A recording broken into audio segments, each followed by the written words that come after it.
कबले तू रहबू कुमार गे गोरी बहन जाना अब तू हमार गे गोरी काहे करे जा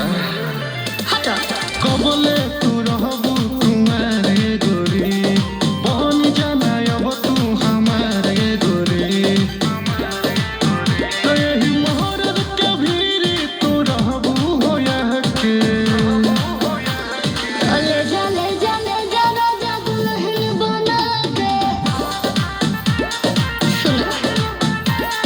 भइले बानी धन तोहरा जोगा के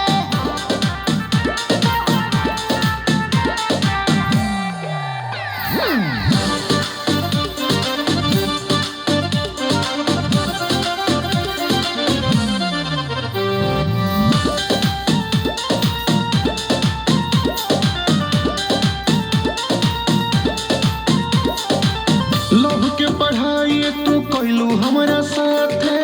लागत कि चल जैबू दूसरा के हाथे अरे ना पागल सुनो